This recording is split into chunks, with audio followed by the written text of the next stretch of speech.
como temas el de pancreatitis y cirrosis, que son todos los temas para el segundo parcial. ¿Ya? Ya, doctor.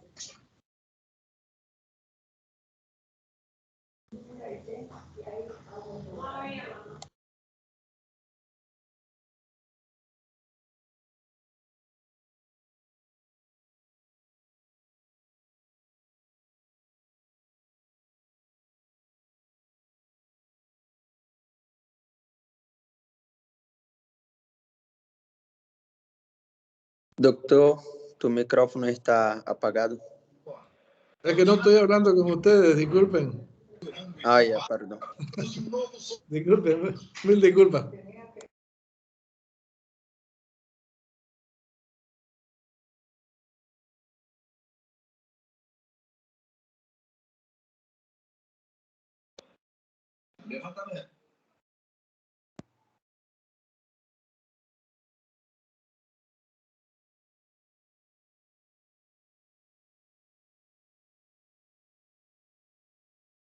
Sacanagem esse domínio!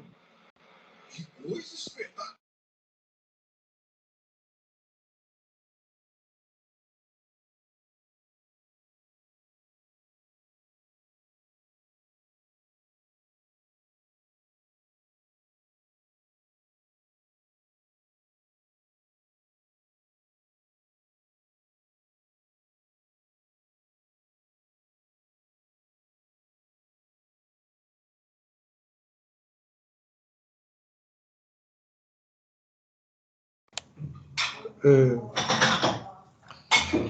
Escúcheme, jóvenes, voy a demorar 5 minutos en reiniciar la clase, ¿ya? Un minutito, me voy a cambiar de ambiente. Ya, doctor. Está bien, doctor. Ya, doctor.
Bien, jóvenes.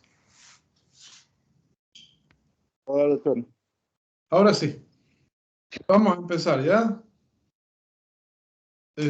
Como les decía, vamos a ver... primero vamos a ver diarreas y después vamos a ver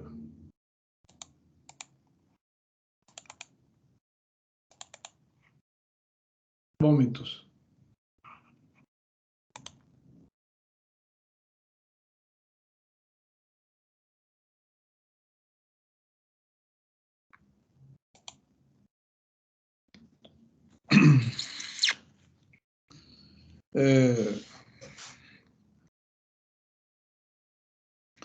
Bien, entonces va a ser un poquito media pesada la mañana, pero es necesario, ¿ya?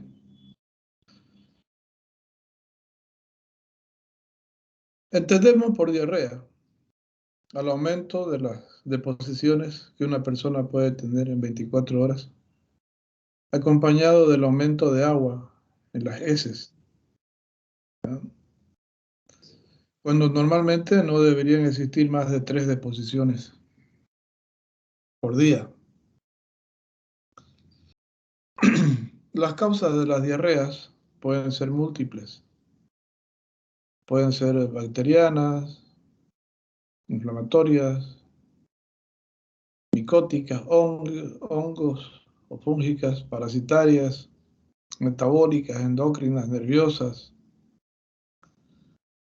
vasculares, sanguíneas.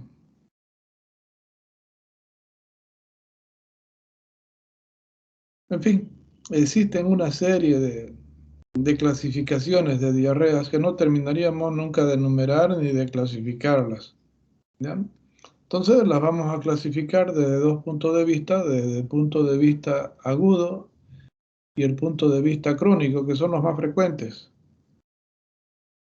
Independientemente que en ellas vamos a ir incluyendo las otras al hablar, no en forma específica, sino en general. ¿Ya? Bien, las diarreas tienen algunos mecanismos de producción en los que influyen algunos factores muy importantes, como por ejemplo la falta de absorción intestinal o el exceso de secreción intestinal que se pudiera generar. Por ejemplo, existen factores que inducen a hipersecreción gástrica o duodenal o intestinal, ya sea por producto de las glándulas secretoras que existen en el aparato intestinal o producto de la difusión de líquidos a través de las paredes intestinales. En cambio, existen otras situaciones en que el líquido no puede ser absorbido, justamente porque las glándulas de absorción están afectadas. Y ya sea por exceso de secreción o por falta de absorción,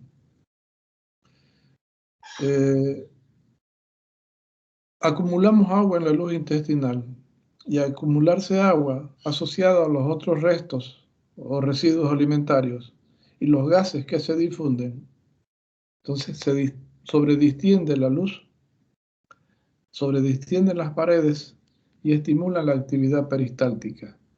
Entonces eso nos provoca diarreas. La otra es la incapacidad que tiene el intestino de reabsorber iones con propiedades osmóticas o con propiedades osmolares, ¿ya? Ya sean sustancias como el azúcar o iones como el sodio. El azúcar, al no ser reabsorbida, provoca la fermentación y la formación de gases y la irritabilidad de la pared intestinal y al mismo tiempo facilita la difusión de gases y líquidos, pero además induce a generar un proceso inflamatorio que genera extravasación de líquidos. Eso sucede, por ejemplo, en los diabéticos que no tienen que tienen incapacidad de producir lactasa.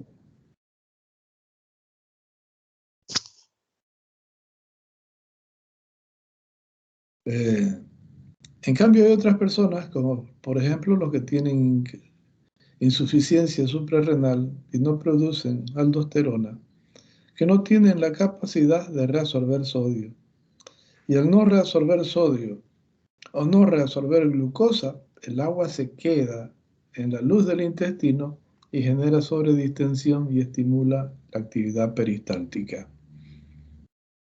Eso es lo que sucede en estas dos alteraciones. La incapacidad de reabsorber agua o producir agua, o la incapacidad de reabsorber sustancias o soluciones con capacidad osmótica o iones con capacidad osmótica. ¿Ya? En otras circunstancias, hay un efecto de hiperexcitabilidad a través de la acción de las prostaglandinas o de la liberación de histamina a nivel de las células del sistema enterocromafin, que originan vasodilatación, aumento de la permeabilidad, activan el factor de necrosis e inducen aumento de la actividad peristáltica. Entonces, por un lado, producen la difusión y por otro lado inducen a la hipersecreción, además que inducen al aumento de la actividad peristáltica del intestino. En cuanto a la actividad de progresión del contenido, porque hay otra actividad que es el de segmentación. Doutor, Dígame. a atividade peristáltica seria flatulência? No, esa es la de segmentación, pero igual las flatulencias son producto de la fermentación o la difusión de gases, ¿ya? Já. Entonces esos gases se quedan en la luz del intestino y esa tiende a salir. ¿Ok? Ok, doutor, graças. Bien. Eh, los procesos de inflamación nos provocan un mecanismo activo o un mecanismo pasivo de producción de gases.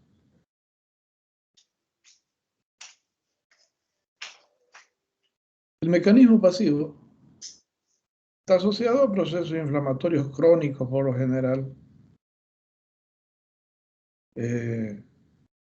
donde existe vasodilatación permanente, aumento de permeabilidad vascular y endotelial, donde existe un aumento de presión hidrostática en forma permanente y donde existe en forma continua activado el sistema adenil ciclasa AMP cíclico a nivel de la pared intestinal, que permite la extravasación de líquidos hacia la luz intestinal.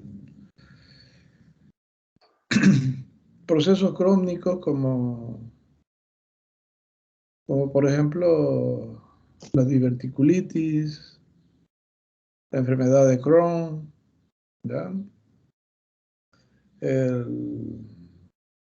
El colon irritable, en fin, una serie de elementos que pueden estar asociados.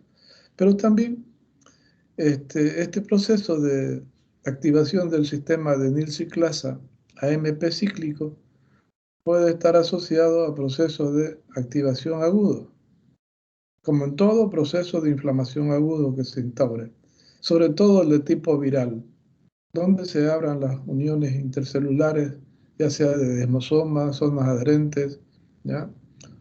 O se genere vasopermeabilidad en la pared de las paredes vasculares del intestino e induzca a la extravasación de líquidos hacia la luz del intestino.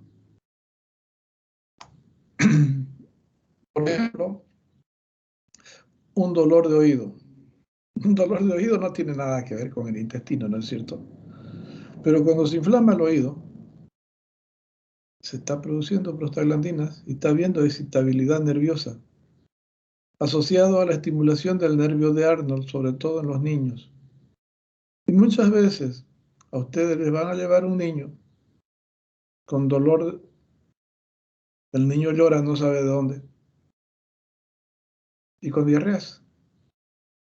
Y ustedes le van a dar algo para que calme el dolor que calme el dolor de barriga y que pare la diarrea. Y sin embargo el niño va a seguir igual. Y eso es porque el oído es lo primero que hay que mirarle a un niño que está con vómito o que está con diarrea, por la estimulación del nervio de Arnold, que genera un efecto reflejo de estímulo. Lo mismo pasa con la tos. Muchas veces vienen doloridos del estómago, con cólicos, les dan un calmante y se olvidaron de ocultarle los pulmones. Pasa lo mismo, porque la pleura tiene conexión linfática o nerviosa con la pared intestinal. ¿Ya? Y origina efectos reflejos.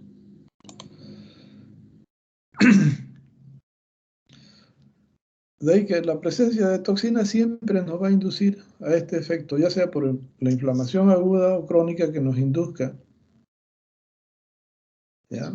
Y que nos active el sistema de NIT ciclasa MP cíclico, o las toxinas directamente por el efecto de necrosis que se instaure a partir de las enzimas proteolíticas que tienen la membrana o la cápsula de la bacteria o del virus, ¿ya?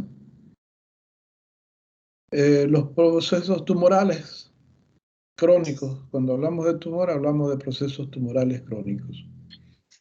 Hay tumores que obstruyen la luz intestinal y que generan no una obstrucción total, sino parcial, y que generan aumento en la fuerza de contracción por atrás de la obstrucción, para que el contenido pueda pasar. Y a veces generan extravasaciones bruscas de líquidos.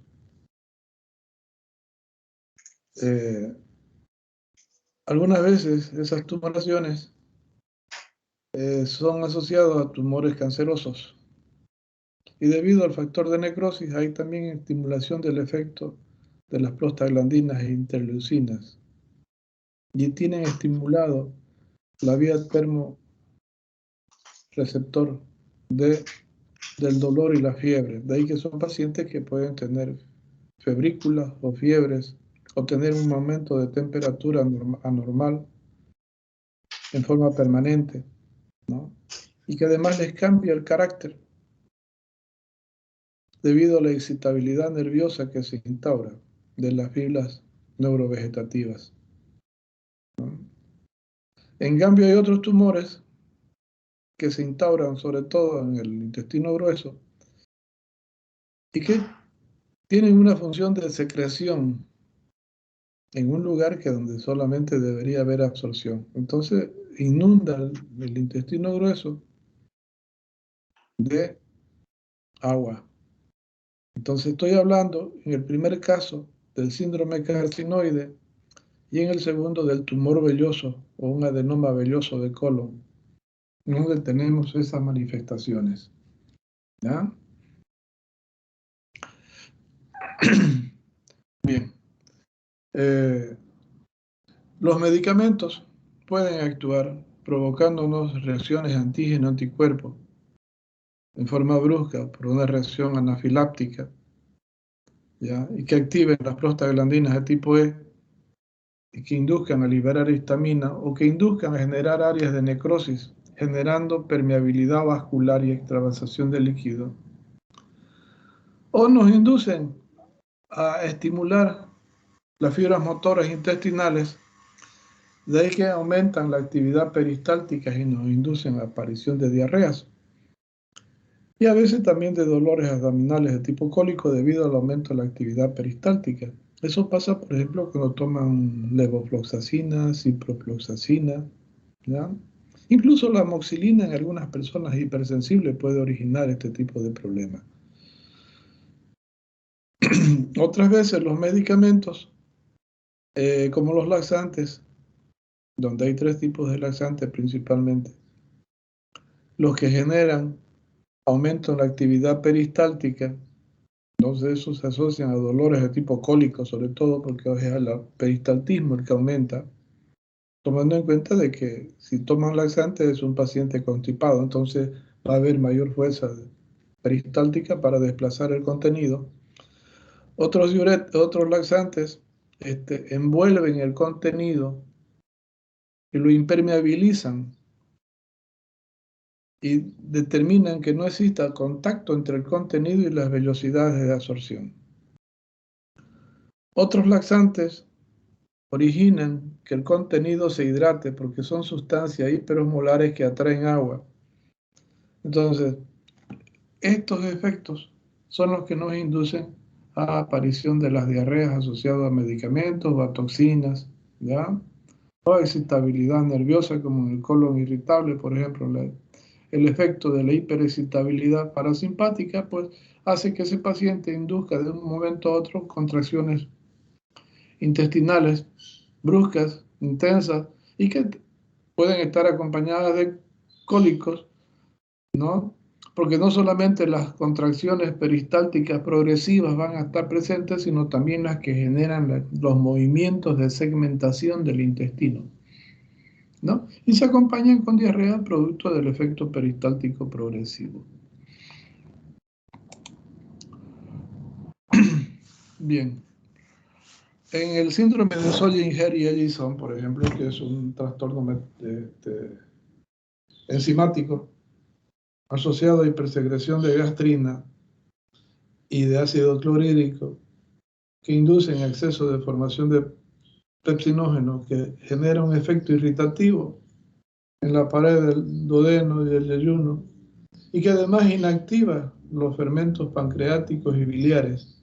Entonces, nos induce a inflamación por una parte y nos induce a hiperexcitabilidad, difusión de líquidos, hipersecreción y aparición de diarreas. Entonces nos inducen a un síndrome de mala absorción. Entonces, son diferentes factores que pueden contribuir a la aparición de diarreas. Por ejemplo,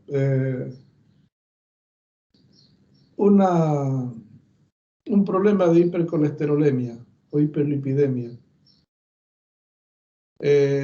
nos generan trastornos en la circulación de la sangre y nos inducen a trastornos en los depósitos de colesterol en las paredes vasculares, generándonos la hipercolesterolemia, ¿no es cierto?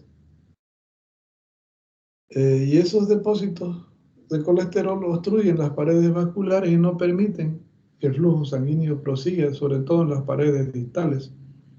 Y eso hace que a nivel de epitelial existe una isquemia, una necrosis, y existe un cambio de epitelio a nivel intestinal. Lo mismo pasa con la hipertensión arterial, sobre todo la diastólica. No permite una buena perfusión, ¿no? Lo mismo pasa con los anémicos, la falta de hemoglobina no permite captar oxígeno y no permite la distribución de la misma, generándonos áreas de hipoxia y de isquemia. Entonces, eso hace que el epitelio se transforme y que más bien induzca el factor de necrosis. Entonces, por un lado, no se absorben y por otro lado, hay el efecto de la excitabilidad parasimpática. Lo mismo pasa con las parasitosis, por ejemplo. Los parásitos pueden generar un cuerpo extraño en la luz del intestino que trata de eliminarlos aumentando su fuerza de contracción y su velocidad. Y eso hace que produzcan cólicos, por ejemplo. Pero al mismo tiempo los parásitos están generando un proceso irritativo inflamatorio a nivel de la mucosa intestinal, generando microulceraciones en algunos casos, o edema en otro lado, y inducen a hipersecreción o extravasación de líquidos, y que estimulan la acción de las prostaglandinas y la acetilcolina, generándonos estimulación parasimpática, y que es lo que genera el aumento del peristaltismo. Pero además, los parásitos nos pueden generar otro tipo de problemas. Al originarnos el efecto de la diarrea aguda o crónica, nos inducen a que nosotros no absorbamos los nutrientes, hierro, ácido fólico, vitaminas. Y eso nos induce a formar menor cantidad de hierro, a formar hemoglobina insuficiente o a formar glóbulos rojos ineficientes, y que nos lleva también a una atrofia de las velocidades intestinales. En algunos casos hay, por ejemplo, intolerancia a algunas sustancias como el gluten del trigo, intolerancia a la lactosa. Entonces son pacientes que al ingresar esos productos automáticamente generan una reacción antígeno-anticuerpo, una reacción anafiláctica por estimulación de la inmunoglobulina E, y eso hace que aumente el peristaltismo con liberación de histamina, acetilcolina, ¿ya? Y que provoquen diarreas. Pero el constante efecto hace que el paciente se desnutra.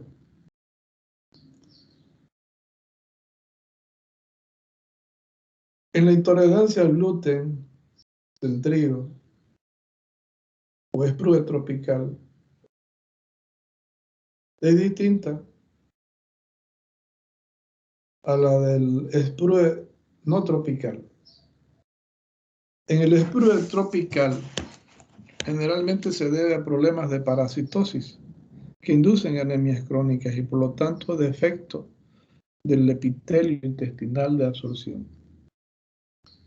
En el sprue no tropical está asociado a la enfermedad celíaca y la acción de los antígenos anticuerpos que inducen la destrucción de los receptores osmolares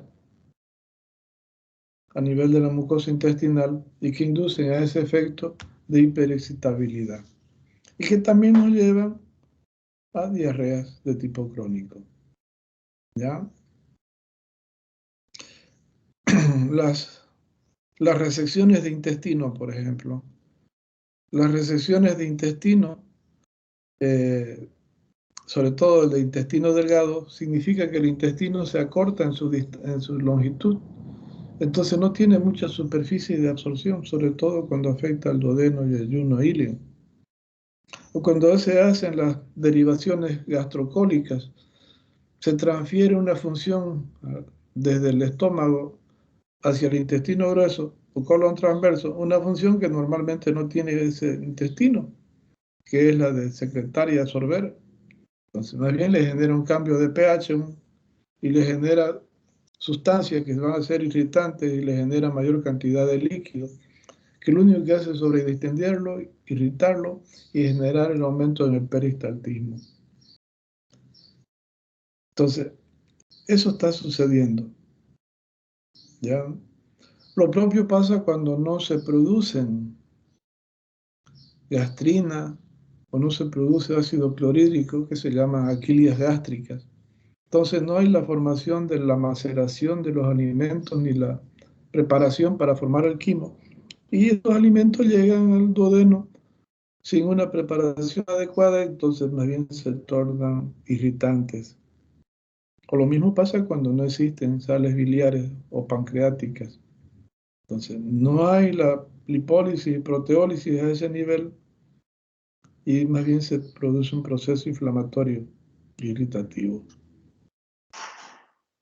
Lo mismo pasa cuando ingieren alcohol y inducen hipersecreción de secretina, inducen espasmo de esfínter de Oddi, inducen hipersecreción de gastrina, hipersecreción de ácido clorhídrico, que se torna irritante y que además neutraliza las enzimas pancreáticas y biliares, de ahí que tienen despeños diarreicos agudos o crónicos si son bebedores empedernidos, ¿no? Entonces, son factores que contribuyen a la aparición de las diarreas. De ahí que podemos decir que las diarreas van a ser originadas por un exceso de producción de líquidos o por una falta de reabsorción de líquidos por cambios en el epitelio intestinal. Cambios que pueden estar asociados a atrofias o a reemplazo del tejido, como en el caso de las colagenopatías, como la esclerodermia, la sarcoidosis, la amiloidosis, ¿no? Que pueden originar en ese tipo de problemas. O las infecciones crónicas, por ejemplo, la tuberculosis nos va a generar un cambio de epitelio, ¿ya? además que inducen a estimulación constante de los efectos proteínas de las prostaglandinas y el sistema de nilciclasa MP cíclico. Bien. Otro es la incapacidad de reabsorber iones con capacidad osmótica o con solutos con capacidad osmótica. Entonces, vamos a generar un aumento en la concentración de agua en esa luz del intestino. La otra es un aumento de la actividad peristáltica, primaria o secundaria,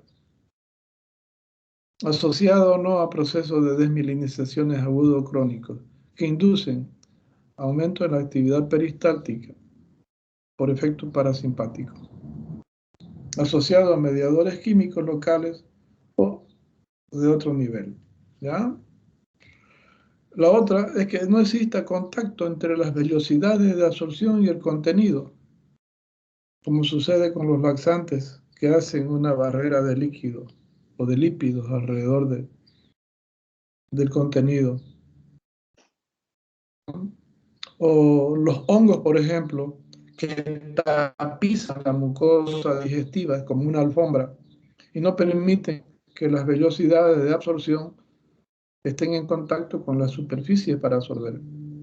Más bien generan un proceso de irritación y activación de prostaglandinas e inducen a trasudados o exudados que facilitan la extravasación de líquido y el peristaltismo, generándonos diarreas. Entonces, de ahí es que tenemos los diferentes factores que nos contribuyen a producir las diarreas. Bien. De aquí salimos que las diarreas agudas son aquellas que no duran más de 3 semanas y que son ocasionadas por una alteración en una única vez y en forma esporádica. O que diarrea crónica es aquella que se produce por más de 3 semanas, por 21 días, o que se produce en forma reiterada por los mismos factores desencadenantes. De ahí que las causas más frecuentes de diarreas agudas sean las bacterianas o infecciosas, ya sea parasitaria, viral o micótica, cuando se producen por una única vez, porque si son producidas por varias veces, entonces ya estamos hablando de diarreas crónicas, ¿no? O las medicamentosas, cuando son utilizadas también por primera vez, porque si son utilizadas en forma reiterada, ya también nos estamos yendo a diarreas crónicas. O la inflamatoria, ¿ya? Cuando es una inflamación local o a distancia, pero que repercuta sobre el aparato gastrointestinal en forma indirecta, a través de la vía nerviosa neurovegetativa siempre. ¿Ya? Entonces, de aquí que tenemos estas alteraciones de las diarreas agudas, que son principalmente estas que les he nombrado. ¿Ya? Las diarreas infecciosas, por lo general, siempre se acompañan de fiebre, escalofríos, sudoración fría, palidez, dolores abdominales de tipo cólico, náuseas, vómitos, anorexia o hiporexia, ya sea asociado al factor de necrosis, a la liberación de mediadores químicos o la estimulación simpática, y el efecto parasimpático, que es el que determina el efecto del peristaltismo y la evacuación de líquidos, ¿no? Bien. ¿Alguna pregunta hasta ahí? No, doctor. Hablamos demasiado. Estoy hablando rápido. Bien. Las diarreas estafilocócicas generalmente pueden ir acompañadas de vómitos. No todas las diarreas van acompañadas de vómitos, pero en este caso las estafilocócicas sí, porque muchas veces afectan a partes altas del intestino. Y el efecto de hiperestabilidad nerviosa que genera pueden generar retroperistaltismo y originar los vómitos. Lo propio pasa con la shigelosis. Una shigela que produce una sustancia neurotóxica, ¿ya? Y que puede generar irritabilidad neurológica o puede generar una encefalopatía de tipo urémica debido a que puede causar infección, insuficiencia renal aguda debido a las toxinas de la Shigella. Indistintamente que se caracteriza por pujos, tenemos, ¿no? Con o sin deposiciones sanguinolentas, pero ahí sí pujos y tenemos, ¿ya? El pujo es la sensación de esfuerzo que ustedes hacen y el tenesmo rectal es la sensación de ocupación o de cuerpo extraño en la ampolla rectal, que generalmente en estos casos es producto del edema que se produce en la ampolla rectal y que semi-obstruye. Entonces el intestino responde con contracciones y aumento del peristaltismo, intentando eliminar esa reacción inflamatoria, pero no lo consigue. Lo único que provoca es aparición de diarreas escasas, mucosas sanguinolentas o purulentas, pero que nos está provocando esa manifestación. También pueden originar diarrea sanguinolenta el Helicobacter, el Campylobacter y en algunos casos la Salmonella, aunque más raro, es muy poco, pero lo puede hacer, ¿ya? También en los pacientes bisexuales pueden aparecer prostatitis venérea o colitis infecciosas, ¿ya? Asociadas a la afectación directa de la ampolla rectal por la gonocosis, por el gonococo, o como producto de la difusión y el paso por vecindad desde la próstata o la vejiga, sobre todo de la próstata, ¿no?, hacia la cavidad peritoneal y el intestino. Y esto nos genera diarreas mucopurulentas, ¿ya?, y sanguinolentas, tomando en cuenta la vida sexual de estas personas. Ya los medicamentos, ya les expliqué. En algunas ocasiones los medicamentos pueden originar diarreas sanguinolentas, como es el caso de la colitis pseudomembranosa, que es producto de la reacción antígeno-anticuerpo que produce áreas de necrosis y ulceraciones con desprendimiento de placas de mucosa intestinal y que son eliminadas hacia el exterior, acompañadas de sangre, ¿ya? Produce dolores bastante intensos debido a la contractibilidad y el proceso inflamatorio que se genera. Bien. La enfermedad de Crohn, la diverticulitis y la colitis ulcerosa están asociadas al proceso inflamatorio crónico, ¿ya? Lo mismo pasa con el otro proceso que les mencionaba anteriormente, como es el síndrome de Sjögren-Addison. Todos tienen el sistema de Nil ciclasa activo, permanente. Bien, para resumir, diarreas agudas, aquellas que se producen y que no duran más de 3 semanas y que se producen por única vez, que más frecuentes son de tipo infecciosa, inflamatorias locales o a distancia, y las medicamentosas. Doutor, Cuando hablamos de trastornos nerviosos, ¿sí? La infecciosa pode ser por comida? Claro que sí. Puede ser por comida. Normalmente las bacterias, los parásitos, los virus ingresan a través de la vía digestiva alta, ¿ya? Los alimentos o el agua. Ya. Y ahorita voy a hablar más de eso, ¿ya? Ya. Y los medicamentos, ¿no?, que también inducen a trastornos de motricidad, de hiperosmolaridad y de incapacidad de contacto entre el contenido y las vellosidades. Y las otras son las inflamatorias, ¿no?, producto de procesos inflamatorios locales o a distancia. Bien. Cuando hablamos de infecciones, hay que diferenciar, ¿no?, lo que es aguda de lo que es la crónica. La crónica generalmente se da en áreas endémicas, donde existe el parásito, existe la bacteria, asociado al bajo nivel socioeconómico de las personas, asociado a falta de sistema de excreta, a falta de agua potable, a utilización de aguas detenidas para la preparación de alimentos o la ingestión de la misma, ¿no? O donde se utilizan esas aguas residuales para regar sembradíos. Nivel socioeconómico bajo, con malos hábitos higiénicos, entonces que contribuyen a la propagación de estas bacterias o la permanencia de las mismas en una sociedad. Entonces estamos hablando de áreas endémicas, entonces eso hay que tomarlo en cuenta para saber si el proceso puede ser agudo o crónico. ¿Ya?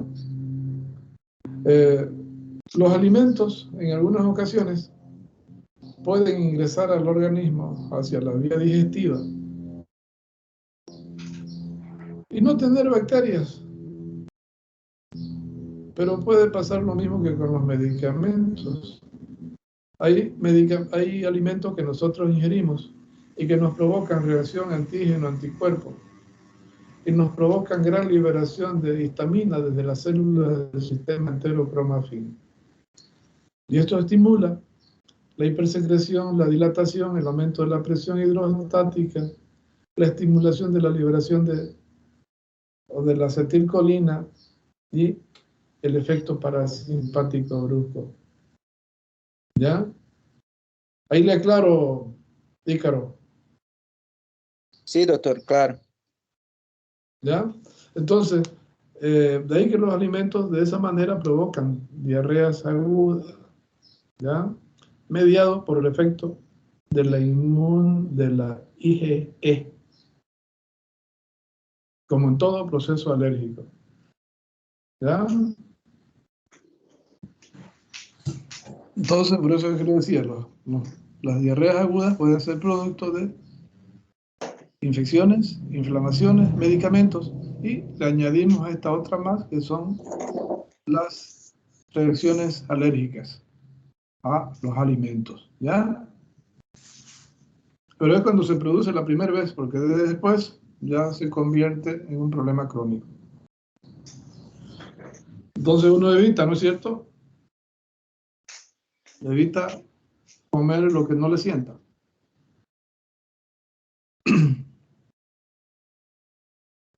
Bien. La esclerodermia genera placas de esclerosis que cambian el epitelio mucoso secretor por epitelio plano, estratificado, queratinizado. Entonces, le altera totalmente esa característica de epitelio del intestino, ¿no? Lo mismo pasa con la sarcoidosis y la amiloidosis, que son trastornos del colágeno, ¿no? La vagotomía, por ejemplo, va a operar el efecto parasimpático y es un intestino donde no hay quien lo controle, ¿no? Entonces está descontrolado, entonces va a generar diarreas permanentes. Ya les explicaba lo de la recesión del intestino, lo de los diabéticos, lo de la digestión insuficiente por exceso de secreción o por falta de secreción, la inactivación enzimática o biliar, la disbacteriosis. En algunas ocasiones, debido al uso prolongado de antibióticos y medicamentos inmunosupresores, la flora intestinal normal cambia. Entonces, en vez de saprófita, se vuelve patógena y induce a generar un proceso inflamatorio local, produciéndonos diarreas y síndrome de mala absorción también. ¿Ya? Los problemas de ¿cómo se llama? La filariasis, ¿no? Puede originar éstasis linfática a nivel intestinal, ¿no? Y esos linfáticos no absorben proteínas, no absorben el líquido, y ese líquido se va hacia la cavidad peritoneal generando pérdida de los mismos, ¿no? Lo mismo pasa con los tumores, con los ganglios que pueden comprimir los conductos linfáticos, ¿ya?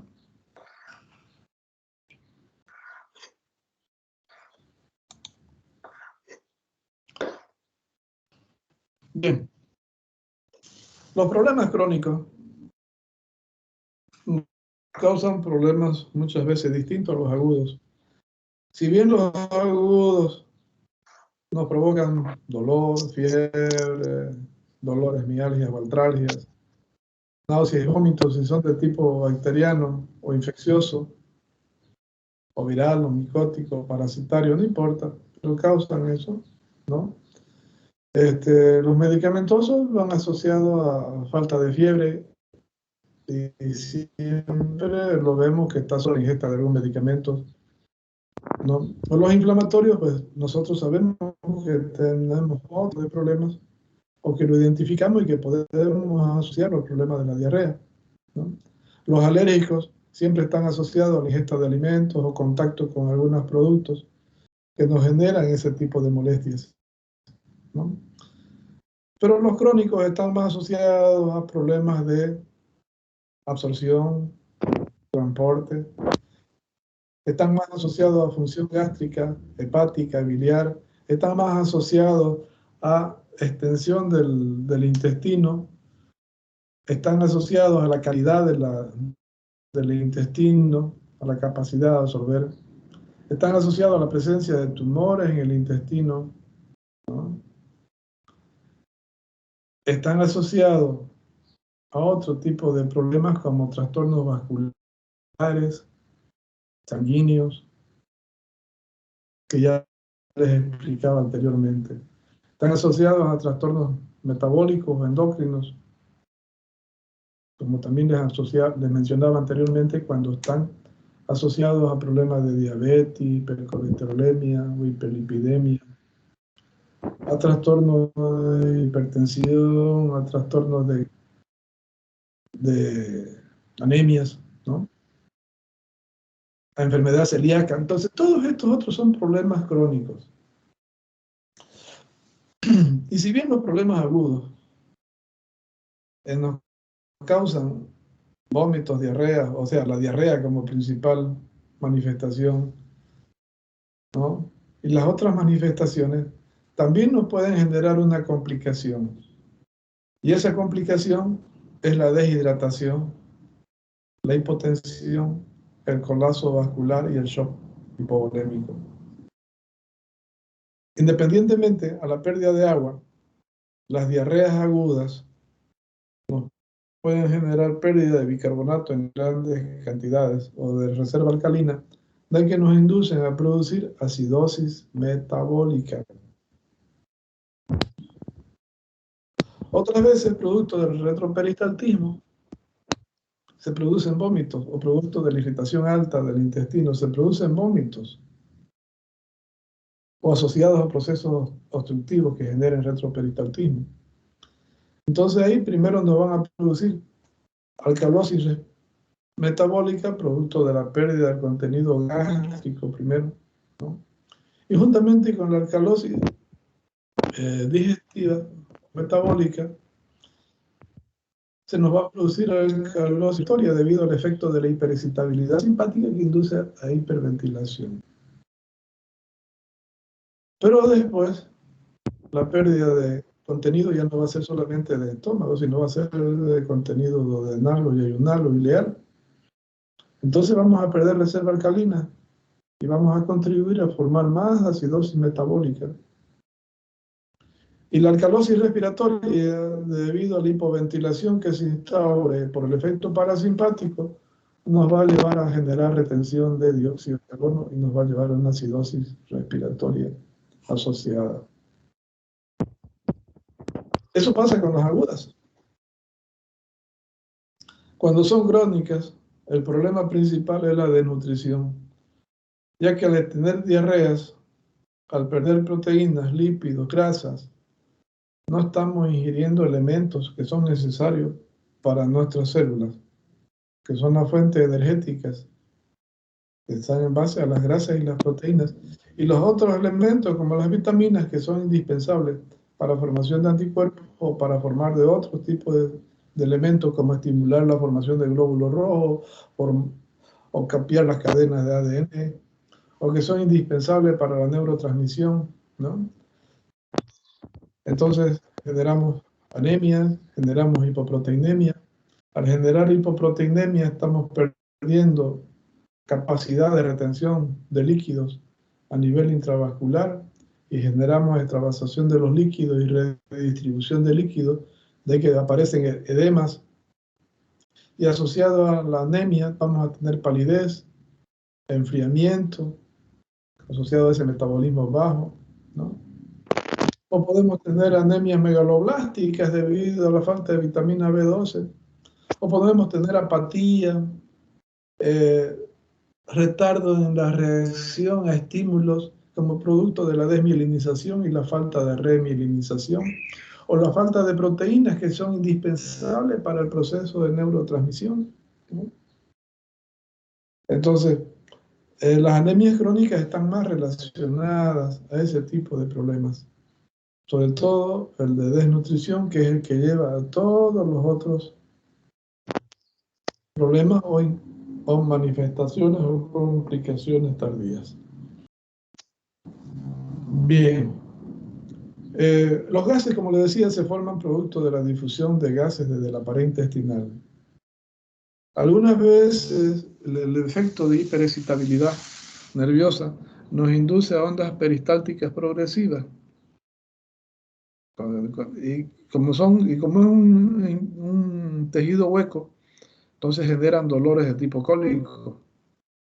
Pero otras veces esos dolores de tipo cólico no son generados por el movimiento peristáltico, sino que son generados por el movimiento de segmentación que tiene el intestino.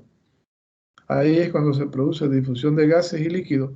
Y no hay cómo, entonces provoca distensión abdominal y produce flatulencias, ¿ya?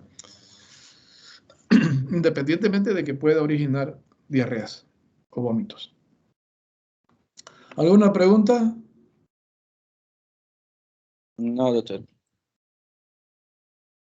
Bueno. Vamos a hablar de vómitos entonces.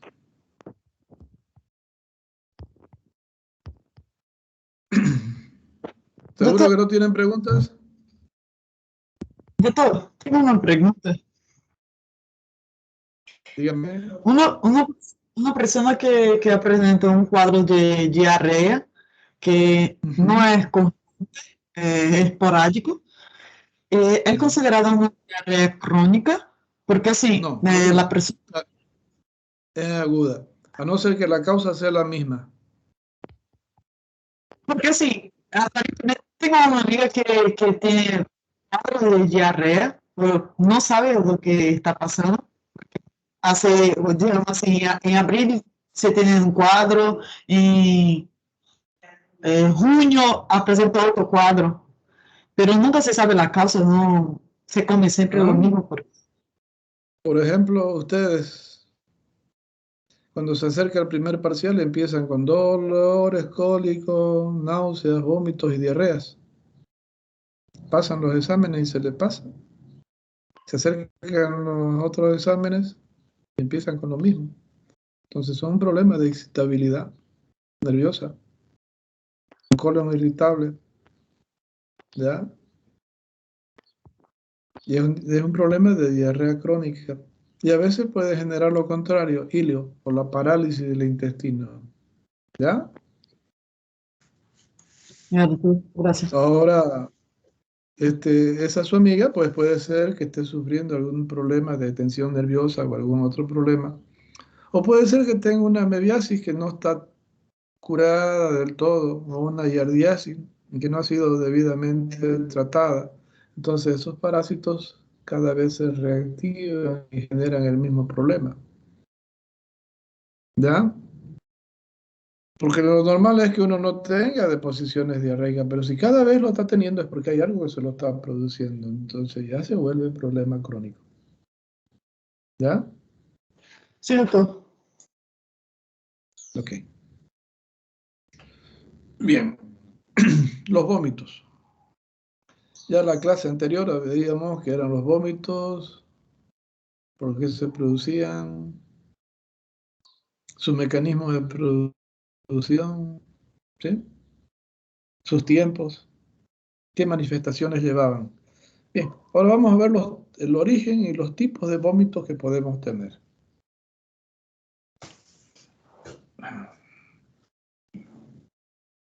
Los vómitos pueden tener dos orígenes, uno central y otro periférico, ¿ya? Los vómitos centrales son aquellos que son producidos o estimulados directamente por ese efecto de estímulo a nivel del cráneo, a nivel del encéfalo, o del centro del vómito, o del centro del vago, o de sus áreas vecinas que por vecindad estimulan al centro del vómito, que se encuentra entre el bulbo y la protuberancia, ¿no? Los vómitos centrales pueden ser de tres tipos.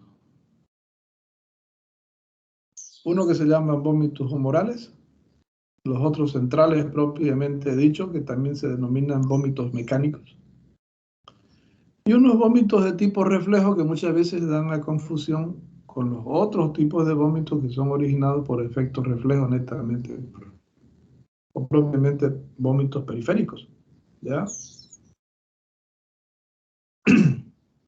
Los vómitos humorales son ocasionados por estímulos que llegan a través de la sangre hacia el encéfalo, hacia el centro del vómito, a través de sustancias, del cambio de pH, del cambio de osmolaridad de la sangre, o por falta de oxígeno, ¿ya?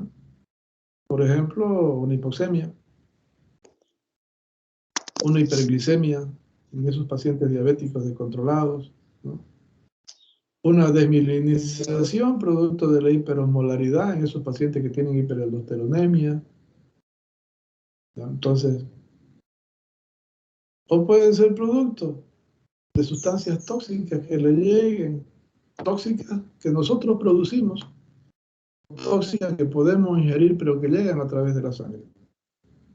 Ahí, por ejemplo, les menciono el problema de los venenos. Por ejemplo, hay venenos de serpiente que son neurotóxicas y otros son hematotóxicos, ¿no? Esos que son neurotóxicos van a generar el problema del vómito. Independientemente que ser vasculotóxicos van a generar problemas de microcoagulación, hemólisis, y van a generar hipoxia secundaria al cerebro, ¿ya? O el amoníaco que se produce debido a una mala función hepática o una mala depuración renal. Entonces, van a generar hiperexcitabilidad neurológica. Entonces, por eso es que se llaman tóxicos, ¿ya?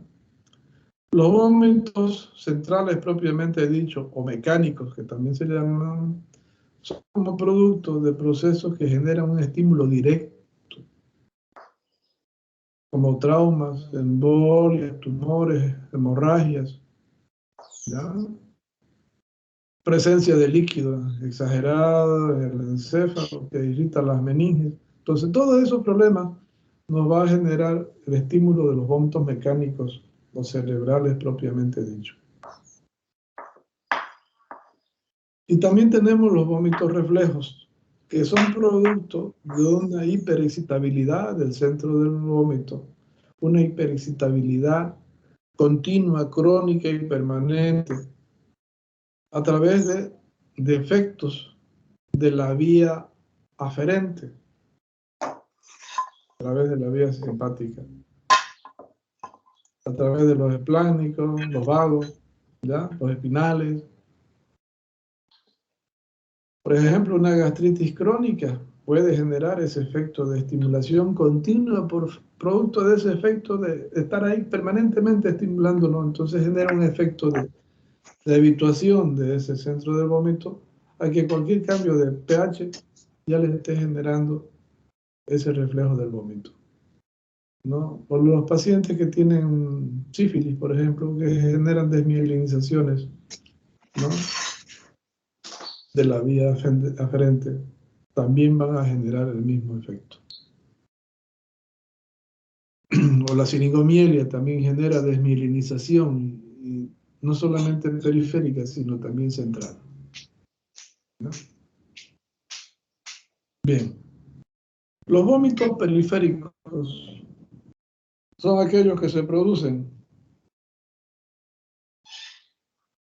por estímulos de diferentes territorios, que pueden ser digestivos, pueden ser paradigestivos o pueden ser extradigestivos. Entonces, estos vómitos también se denominan vómitos reflejos en general, pero son los vómitos extradigestivos los que en sí, propiamente dicho, se los denomina vómitos de tipo reflejo. Cuando hablamos de vómitos gástricos, hablamos de que el estímulo y el contenido proviene del estómago. Cuando hablamos de vómitos extragástricos, y los paradigestivos, hablamos de estímulos que se producen en cualquier parte del contenido gastrointestinal, menos en el estómago. Y el contenido igualmente proviene de cualquier parte del aparato gastrointestinal, menos del estómago y de las partes bajas. ¿Ya? Cuando hablamos de vómitos extragástricos, estamos refiriéndonos a que el estímulo proviene de cualquier parte del organismo, menos del aparato gastrointestinal o paradigestivo. En eso se encuentra el estímulo, aunque el contenido pueda provenir de cualquier parte del aparato intestinal. ¿Está claro? Doutor, o estímulo seria dado pelo nervo vago? Sí, a través de la estimulación parasimpática principalmente. El efecto simpático y parasimpático son los responsables, pero es a través del vago, ¿ya? Ya.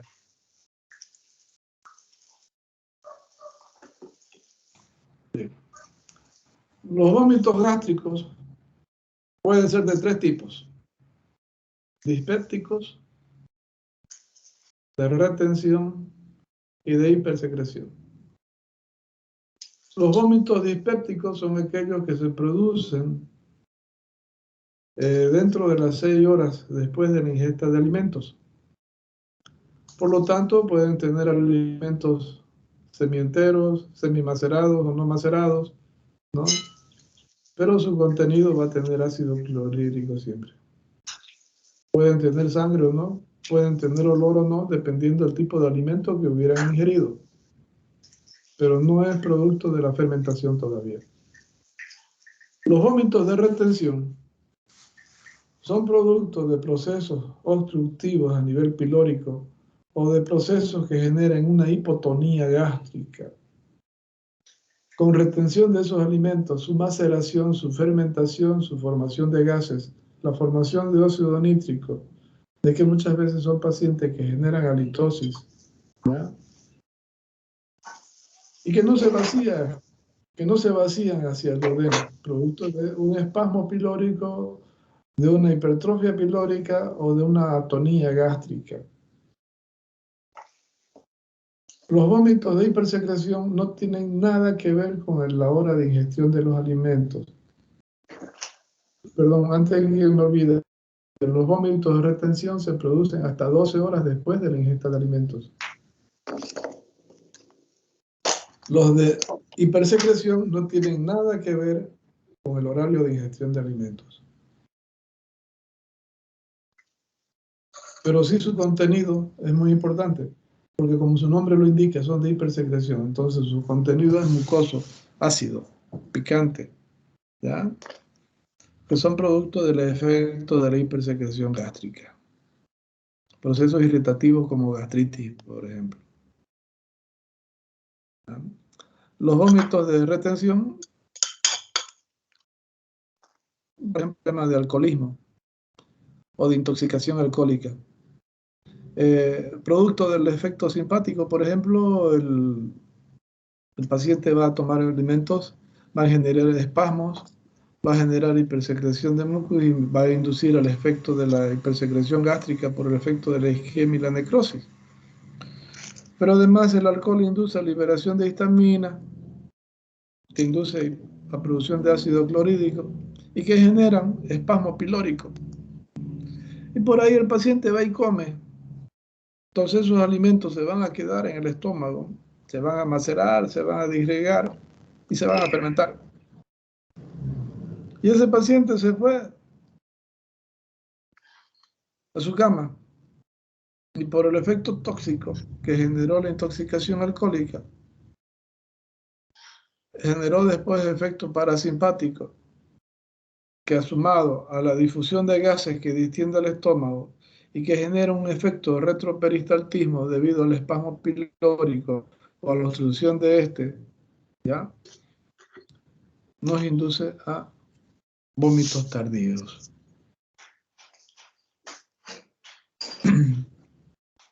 Y esos vómitos algunas veces pueden tener sales biliares o pancreáticas, ¿ya? Bien. Los vómitos dispépticos, muchas veces el paciente terminó de comer y ya está vomitando. Aquí influye mucho el aspecto psicológico, muchas veces, por ejemplo, los bulímicos, los anoréxicos, las embarazadas. Las embarazadas quieren manifestar, hacer saber que están embarazadas, entonces están comiendo y empiezan con náuseas y arcadas y vómitos, ¿no? Es un trastorno psicológico que muchas veces les vienen desde los familiares más antiguos, que les dicen que la persona que está embarazada pues tiene que vomitar después de que come, ¿no? Desde ahí ya la están concientizando, ¿no? O las bulímicas que comen y se arrepienten de haber comido y van y se meten los dedos a la boca y empiezan a vomitar. Pero esas vomitan donde nadie las ve. O las anoréxicas no pueden ver las comidas, no la pueden oler, no la pueden ver y tampoco a veces ni el agua lo pueden percibir porque ya empiezan a vomitar. Porque están en ese centro ya habituado a ese tipo de problemas. Entonces, el mínimo de estímulo ya hace que generen vómitos. El efecto reflejo se instaura, ¿ya?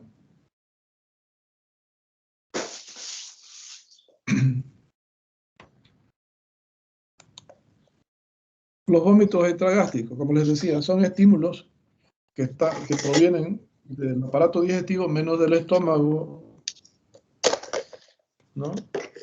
O que provienen de áreas vecinas, como el páncreas y el hígado. El contenido entonces va a provenir de cualquier parte del aparato gastrointestinal menos de estómago, desde el ángulo de 3 para arriba, ¿no?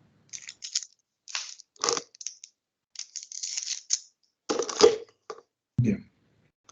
Las alteraciones pancreáticas, por ejemplo, pueden generar trastorno en la formación del quimo, ya les decía, producto del efecto de la lipólisis y proteólisis que se genera a nivel de la mucosa duodeno y ayunal, que inducen a liberar histamina, prostaglandinas y que generan retroperistaltismo, o que nos producen diarreas por excitabilidad parasimpática, ¿no? Algo parecido pasa con la bilis. Algunas veces son pacientes que tienen vesícula perezosa, por ejemplo, y cuando comen alimentos colecitoquinéticos se les produce contracción brusca de la vesícula y esa bilirrubina se viene inclusive hacia el estómago y produce un cambio de pH y genera retroperistaltismo, ahí que tienen vómitos biliosos, ¿no? Bien. Los vómitos extragástricos, que son los verdaderos vómitos reflejos, son generados por diferentes tipos de estímulos asociados al efecto de estimulación parasimpática o del vago, ¿ya?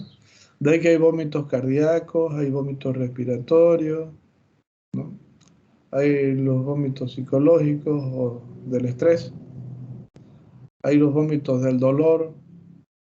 Se dice que cuando el dolor es demasiado intenso, automáticamente se estimula el efecto parasimpático y genera vómitos, ¿no? Lo mismo pasa cuando hace mucho frío. Ustedes tienen náuseas debido al espasmo y la vasoconstricción y el retroperistaltismo que se instaura asociado a la isquemia. Entonces, los procesos renales asociados a la hiperamonemia que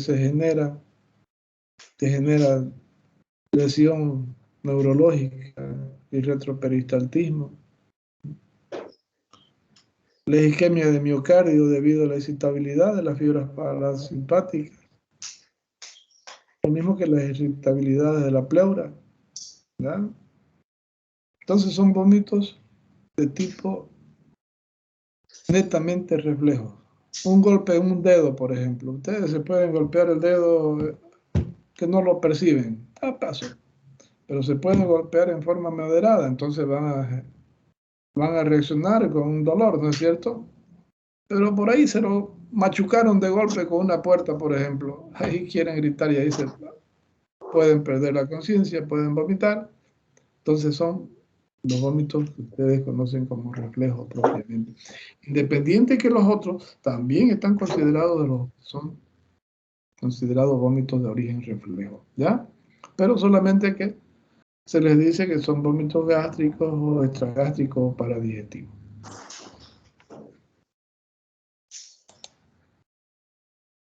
Bien, los vómitos por su aspecto pueden ser mucosos, si son producto de hipersecreción, pueden ser alimentarios si tienen restos alimenticios, ¿no? Y hay que muchas veces se puede identificar el tipo de alimentos. Pueden ser biliares si es que existe reflujo de sangre, perdón, de bilis desde la luz del duodeno, sobre todo cuando hay recesiones de antro pilórico o cuando hay una estrechez duodeno y ayunal y hay reflujo hacia el estómago. O puede haber sangre si hay una gastritis erosiva, si es una úlcera duodenal o es una úlcera esofágica. Entonces pueden haber, ¿no? En el caso de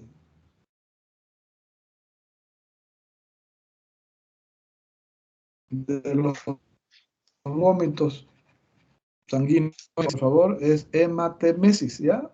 Por favor, corríjanle esa parte, es hematemesis, ya que todo contenido sanguíneo que provenga de la vía digestiva precedido de náuseas y arcadas es vómito, es hematemesis.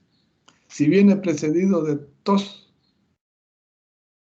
entonces será hemoptisis. Les hago la aclaración para que no se vayan a confundir. Bien. Las complicaciones del vómito. Los vómitos agudos producen deshidratación y alcalosis metabólica principalmente, acidosis metabólica. O alcalosis, ¿qué creen ustedes?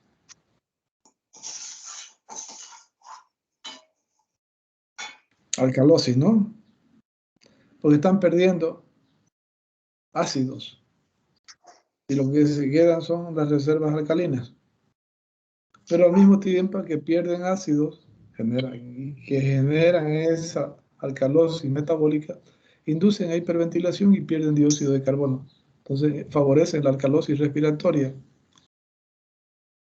Entonces producen deshidratación asociado a alcalosis respiratoria y metabólica. Pero después, el paciente, si sigue vomitando, va a eliminar contenido intestinal y ahí produce ya pérdida de reserva alcalina y produce acidosis metabólica. Y asociado a ese efecto de la hipoventilación que genera el efecto parasimpático, producto de la hiperventilación, va a generar acidosis respiratoria. También puede generar laceraciones del esófago y eso se llama síndrome de Mallory-Weiss, o puede provocar rupturas del esófago generándonos mediastinitis, o puede provocar broncoaspiraciones debido a la falta de elevación del velo del paladar. Entonces, el contenido se vuelve hacia la vía respiratoria y nos puede producir una neumonía química y lo más grave, la muerte por asfixia debido a esa broncoaspiración. Y los vomitadores crónicos pues nos llevan a desnutrición, anemia y a todo lo asociado a ese efecto. ¿Alguna pregunta, jóvenes?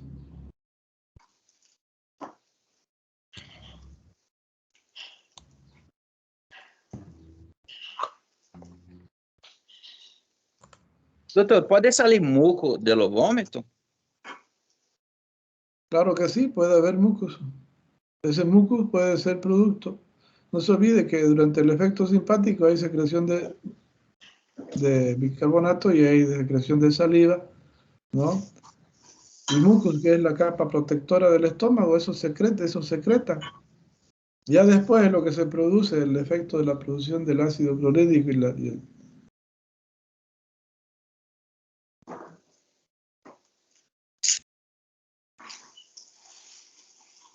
¿Está claro? Sí, doctor. Ok. ¿Qué otra pregunta, jóvenes?